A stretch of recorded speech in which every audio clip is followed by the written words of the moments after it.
Bom, gente, essa é a primeiro lab que a gente externa para convidados de fora. E, ó, tem até papelzinho. E o nosso primeiro convidado é o senhor Cleiton Miranda. Ele é casado e pai da Isis, tem 35 anos. Ele está há 16 anos no ramo gráfico, manja pouco de gráfica, né, Cleiton? Bom. E está há 4 anos na frente da BMC Gráfica, da Gráfica BMC, aliás.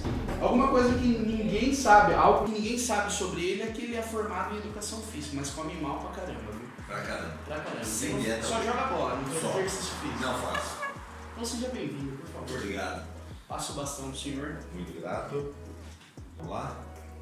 Esse ano a Gráfica BMC completa 5 anos. Nossa estrutura física ela tem 400 metros quadrados, dispomos de carro, de 2 máquinas 4 cores, mais uma máquina monocolor. Nós temos como foco atender o estado de São Paulo todo, assim bem como o sul de Minas, é onde é a nossa área de abrangência.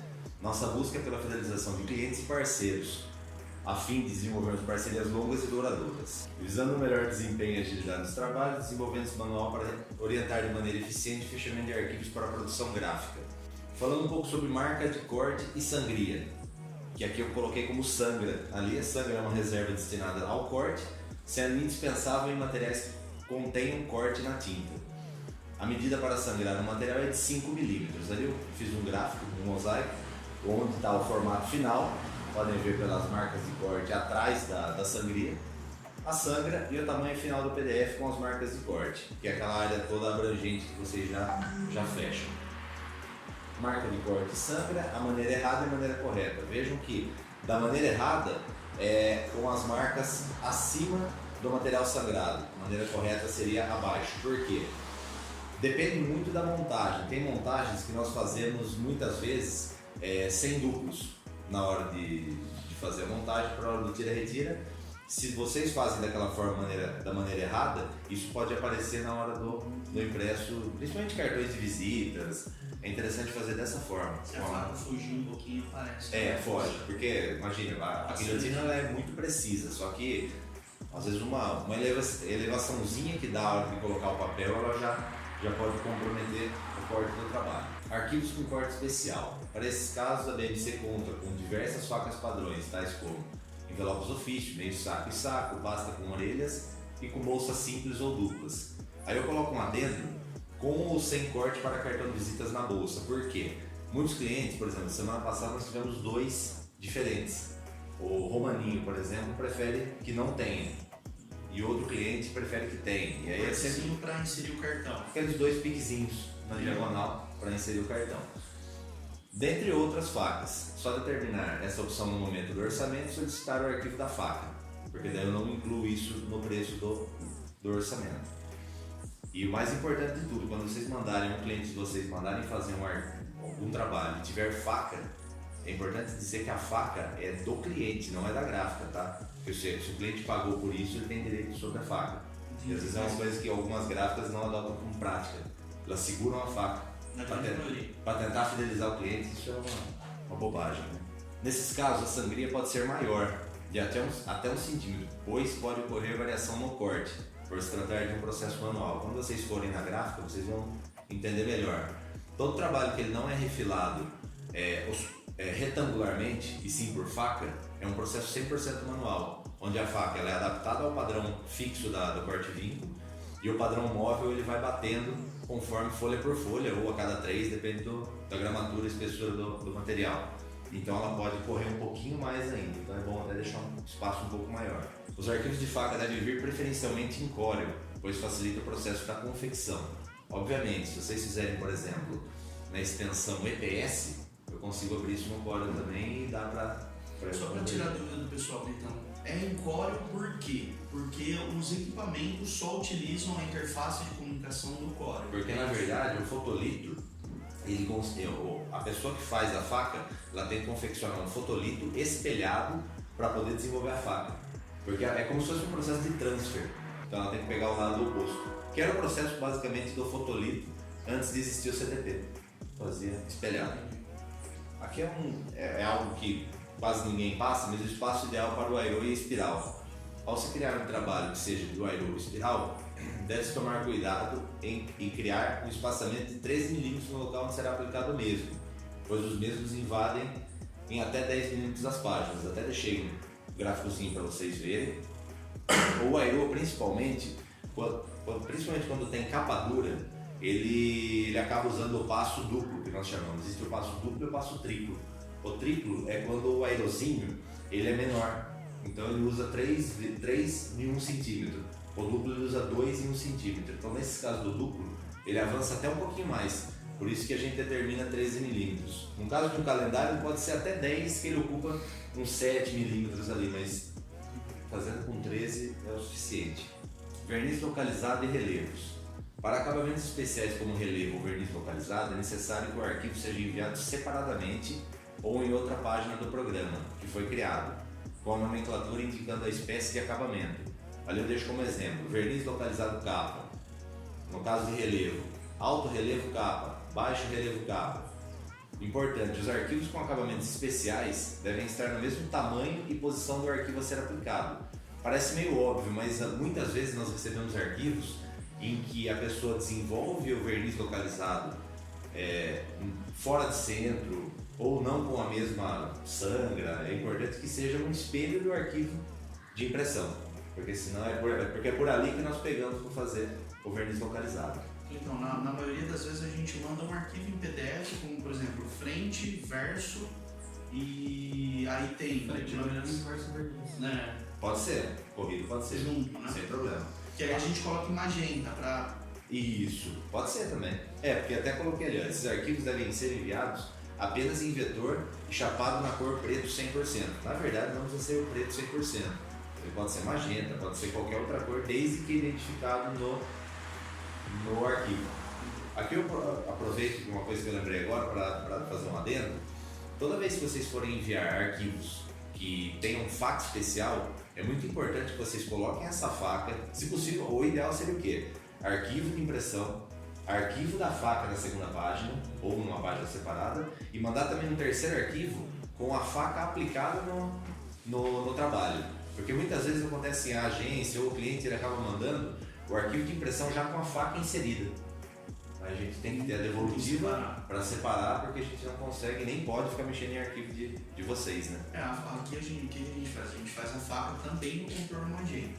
100% Legal, perfeito. Mas é bom sempre mandar ele à parte. Isso aqui é super importante. Como usar preto para textos de chapados. Isso aqui é um desafio que a gente tem diariamente. Para textos, sempre 100% do preto. Não incluir outras cores ou trabalhar com menos porcentagem de preto. Para tons de cinza, somente utilizar a escala de preto de 10 a 90%.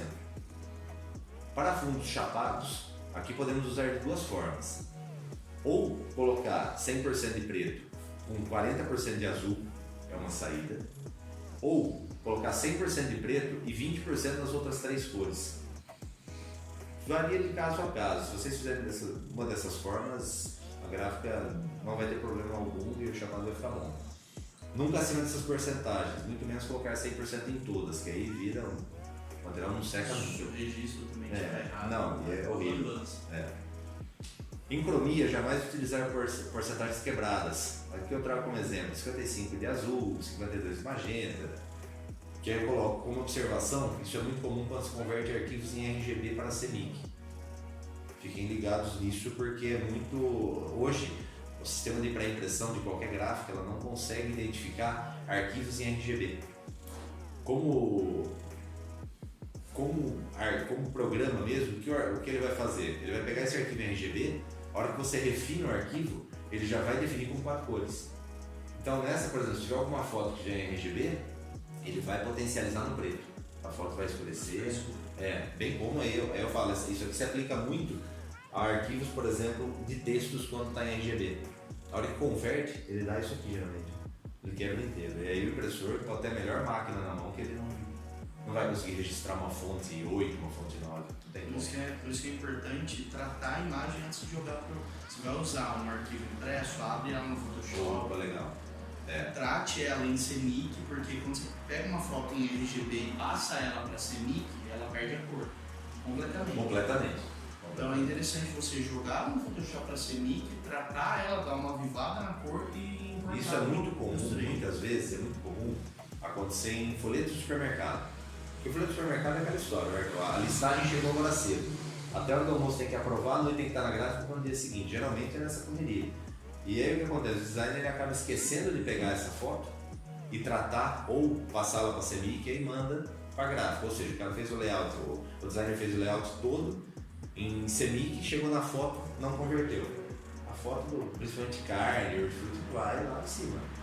História demais. Revista, no caso, paginação. Todo trabalho que será finalizado como revista deve ser enviado preferencialmente com as páginas separadas, com sangria para os 4 lados e não somente para os lados externos. Nós já recebemos muitos arquivos que a pessoa criar, por exemplo, já paginado, já com as páginas casadas, e ela sangrar apenas os lados externos. A gente faz isso. Aí você pede, por exemplo, para a pessoa ou para a agência mandar o arquivo página por página, ela esquece que tem que sangrar os lados internos. Aí o sistema nosso de pré-impressão ele vai pegar sempre pelo centro do PDF. O que acontece? Ele vai pegar deslocado. Sendo que a primeira página sempre será a capa, a última sempre será a contracapa. Aqui, na verdade, assim, desde que seja informado, é óbvio que vocês não vão colocar, por exemplo, página 1, 10, não tem nem lógica de criação, mas desde que informado também não tem problema. Cleiton, estou mandando a página 1 e 2 para você e depois o restante do conteúdo que lá eu... Uma dúvida, eu posso mandar tudo em um PDF só, tipo separadinho em um, Na dois? verdade é até melhor. É até melhor do que fazer vários PDFs. Porque assim eu defino tudo de uma vez só e ele já cai tudo em sequência para mim. Mas assim, a ordem tem que ir, tipo, capa, primeira página, segunda página, terceira página, assim, Você pode ir fazendo corrido. Ou ele vai da primeira e última? Não, então, desde que seja informado para a gráfica, que não foi na ordem sequencial de páginas, a gente faz da forma que vocês Por falaram. exemplo, a revista do Via Direta, que a gente fechou, a gente fechou na ordem normal, eles pediram pra alterar pra ser desse jeito. Eles pediram para mandar montado já. Tipo, Faz tempo isso? ano passado. Provavelmente é um software que não é tão moderno. Nunca esquecendo que todas as páginas deverão ter o mesmo tamanho e deverão ter marca de corte e sangria. Por que eu falo isso? Porque muitas vezes a agência ela cria um arquivo de capa e eu não sei porquê, vocês podem até dizer para mim, um arquivo maior da capa ou com uma sangria maior e é o miolo diferente. Às vezes a agência pega, por exemplo, manda a página A1 e vamos dizer que tenha 32 páginas, A1 e 32 casadas e o restante do miolo solto. É porque casa a um com a última, então, na capa, mas- e aí teria que estar casada a 2 e a penúltima. Aí é uma questão que eu vou pedir um novo arquivo. Por quê? Porque o meu sistema ele não consegue entender que eu tenho que imposicionar 2 páginas casadas e o restante as soltas. Não, ou manda tudo casado ou manda tudo solto. E aí eu até trago um adendo aqui, um importante. Em caso de envios com as páginas agrupadas, ou seja, já casadas, nunca sequenciar paginação. E no caso da revista, a margem que deixa é a mesma que você recomenda para o espiral ou não? Não, pode deixar 5. 5 milímetros. Pode deixar 5. Sem problema, porque ele vai pegar pelo centro, né? Porque vamos imaginar assim, no caso de lombada quadrada ou acabamento em espiral ou airô, eu vou deixar duplo na dobra. Em caso de dobra, grampo canoa, eu não vou deixar, vou tirar aquilo ali, vai ser seco no meio, né? Mas aí você repara, por exemplo, a revista, essa revista, ela ficou bem próxima o texto e a foto da borda. A gente tem que respeitar 5 milímetros de sangue e pelo menos 1 centímetro na parte interna. É muito bacana. É bacana. Por mais que o sistema, que o software nosso, ele compense quando é muito grosso, seja no grampo ou seja no... Na verdade, a compensação mesmo em si, ela é mais no grampo. Porque o grampo, imagina, vai uma folha dentro da outra, ela vai criando... Até trouxe um material aqui da Fortral, de capa verde. Aquele material é um caso, que nós tivemos que usar esse recurso. Ele foi avançando, porque o cliente quis um trabalho com 136 páginas de miolo e mais capa. E eu orientei. Na hora que foi fechar, eu falei, não é melhor fazer uma lombada quadrada? Ele falou, não, a gente roda assim há 10 anos e nós vamos fazer com grampo. A última folha precisa ser muito maior. Entendeu? Tanto que a capa, nesse caso, eu pedi para ele aumentar a capa, ele mandou para mim 1 centímetro de sangria. Por quê? É melhor ter recurso na hora do corte do que de repente correr o risco de ou deixar em branco ou pegar miolo. Então são casos assim mais específicos, né? Folder com dobras. Todo folder com 1 ou mais dobras deve ter marcas de corte e dobra. Em caso de 2 ou mais dobras, a frente e o verso devem ter o mesmo tamanho. E a aba ou as abas internas devem ter 2 mm a menos que a frente e o verso, para que a montagem fique correta e a dobra encaixe. Isso é super natural também. A pessoa vai mandar, por exemplo, uma mala direta, 21, 29, 7. Ela vai fazer cada parte com 9,9. Vai ficar as 3 partes com 29,7. Tá errado. Se a primeira parte ela vai dobrar para dentro, ela vai encavalar num outro vinco. Então é importante isso, porque essa primeira parte, toda a primeira parte que for dobrar, que ela seja sempre um pouquinho menor, para ela realmente não encavalar. E se for sanfonado, não interfere? Sanfona não. Sanfona não. É igual. Sanfona pode ser igual. Acabamentos, dentre os acabamentos mais comuns, vale destacar a laminação fosca ou brilho, verniz UV total ou localizado, classificação brilhante, utilizada em caixas e cartuchos. Por que geralmente usa a classificação e não o verniz? Porque o verniz ele pode trincar um pouquinho na hora do vinco. O plástico ele segura essa trinca. Então é sempre bom utilizar o plástico. Eu faço um adendo, não sei se vocês já viram algum material com laminação brilho. É muito melhor. E aí? Eu acho uma pasta de brilho. Eu só não sei se é laminação brilho ou se é classificação. Pra gente que conhece, se você pegar um material com laminação brilho, usarem um recurso de um material cliente que é um brilho muito acima, um brilho muito bom. Brilho. Laminação brilho. Laminação brilho, falar o que tem de melhor assim em termos de brilho é a laminação. Nem o verniz chega tão perto quanto a laminação. Lombada quadrada, utilizada em revistas e livros com 70 páginas ou mais. Isso aqui é um número assim, de repente. Ano passado nós fizemos um trabalho com um cliente que tinha 40 páginas, só que o miolo todo era em crochê 170. Grampo canoa, que é o grampo com 2 grampinhos, aquele tradicional mesmo, e corte vinco, facas produzidas sob medida. Falar um pouco mais sobre o que nós fazemos lá na gráfica, até para fazer sentido para vocês. Todo tipo de talão, seja copiativo, seja lâmina simples, envelopes de todos os tipos e todos os tamanhos. Isso a gente tem as facas, pastas com orelhas e com bolsa, cartões de visita e porta-rascunhos. Aqui eu entro como papelaria completa, mais para atender clínicas, escritórios. Itens para divulgação, flyers, folhetos, folders, cartazes, itens de ponto de venda, que são os famosos PDV, bandeirolas, caixas de rascunho, caixas, jogos americanos, bolacha de chopp. Na linha editorial, livros, revistas, guias, agendas personalizadas. Na institucional, certificados, apostilas, manuais de colaboradores, portfólios e calendários. Feito? É isso? Obrigado por vocês. Qualquer dúvida, deixo meus contatos aqui também. Perguntas, senhores? Uma dúvida que começou no material do Romaninho. Por exemplo, na pasta. A pasta a gente tinha feito ela com degradê. Certo. Aí o seu design passou pra gente que era pra ser chapado e tudo mais. Tem alguma regra de quando tem que ser chapado, quando tem que ser degradê? Ou não? Não.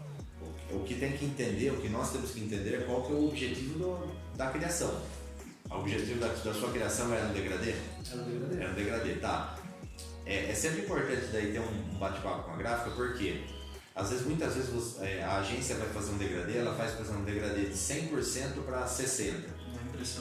O impressor, o que ele vai ter que fazer? Lembra aquele gráfico sobre chapado? O que o impressor vai ter que fazer? Você concorda que a partir de 100% ele vai ter que colocar 40 de azul, por exemplo? Se você colocar sem nenhum calço e for, por exemplo, de 100 a 50, a máquina ela nunca vai conseguir tirar um 100% aqui se ele não der uma forçada na carga.